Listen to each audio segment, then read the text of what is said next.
দেশে জঙ্গি নাটক সাজিয়ে কত নিরীহ মানুষকে যে হত্যা করা হয়েছে আর সাধারণ মানুষের মনে ভীতি ঢোকানো হয়েছিল। মানুষ কিন্তু হরতাল ছাড়াও বেশ কিছুদিন ঘর থেকে বের হয় নাই। জায়গায় জায়গায় জঙ্গি আটক করা হতো এবং তাদেরকে স্পটেই হত্যা করা হতো। একবার খবর আসছিল যে একজন জঙ্গি আওয়ামী লীগ করতো বা আওয়ামী লীগের সন্তান ছিল, তাকে পরে ছেড়ে দেওয়া হয়েছিল। তো এই যে নাটকগুলো, সেই নাটকের মাস্টার মাইন্ড বা নাটকের নায়ক যে দুইজন, তাদেরকে গ্রেপ্তার দেখানোর নির্দেশ দিয়েছেন আদালত। তারা হলেন সাবেক আইজিপি ও ডিএমপি কমিশনার। তো বিশেষ করে যুবকরা আতঙ্কিত থাকতো। ম্যাচে, কল্যাণপুরে একটা ম্যাচে জঙ্গি হামলা হলো, তারপর স্পটে 11 জন না 12 জনকে হত্যা করা হলো। তারপর ধানমন্ডিতে বা কলাবাগানে একজন মাদ্রাসার স্টুডেন্টকে হত্যা করা হলো জঙ্গির সন্দেহ না কি ছিল স্কয়ার হসপিটালের পাশে। আরো বিমানবন্দরে একজন, আরো দেশে। তারপর এই যে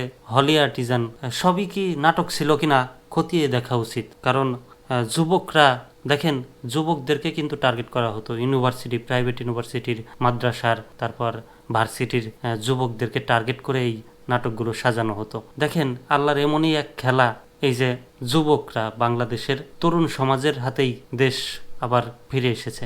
এখন কিন্তু তরুণরা দেশ পরিচালনা করছে। যে তরুণদেরকে ভয় দেখিয়ে দমিয়ে রাখা হতো, সেই তরুণদের ভয়ে সাবেক প্রধানমন্ত্রীর দেশ থেকে চলে যেতে বাধ্য হয়েছে বা দেশ থেকে পালিয়ে গেছেন। বিস্তারিত পর্ব দেশ রূপান্তরের খবর। সাবেক আইজিপি ও ডিএমপি কমিশনার সহ 3 জনকে গ্রেপ্তার দেখানোর নির্দেশ। তবে এই নাটকগুলো খুব সুন্দরভাবে প্রচার হতো, কিন্তু টিভি মাধ্যমে, তারপর বিভিন্ন গণমাধ্যমে সুন্দরভাবে প্রচার হতো।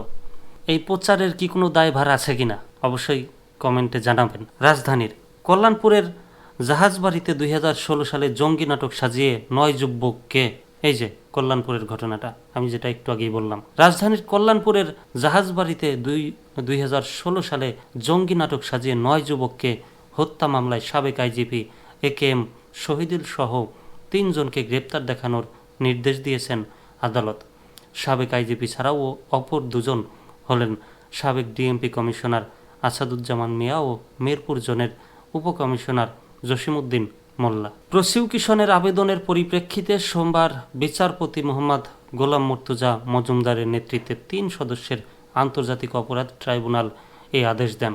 এ সময় প্রসিকিউশনের পক্ষে শুনানি করেন চিফ প্রসিকিউটর মোহাম্মদ তাজুল ইসলাম। এর আগে সকাল 9:30টায় তাদের হাজির করা হয়। ট্রাইব্যুনালের চেয়ারম্যান বিচারপতি মোহাম্মদ গোলাম মুর্তজা মজুমদারের নেতৃত্বাধীন 3 সদস্যের আন্তর্জাতিক অপরাধ ট্রাইব্যুনালে তাদের গ্রেপ্তার ও প্রতিবেদন দাখিলের উপর শুনানি অনুষ্ঠিত হয়।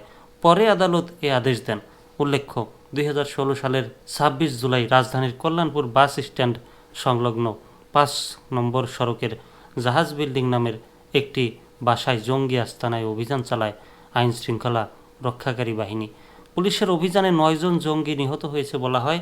ওই দিন অভিযান শেষে ঘটনাস্থল পরিদর্শনে গিয়েছিলেন তৎকালীন পুলিশের মহাপরিদর্শক শহীদুল হক।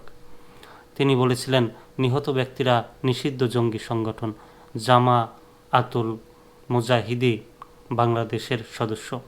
ওই বাড়ি থেকে গুলশানের মতো বড় হামলার পরিকল্পনার তথ্য পুলিশের কাছে আগে থেকেই ছিল। এই যে এখন যেগুলো নাটক দাবি করা হচ্ছে, তো এদের মা বাবার কোল তো খালি হয়েছে।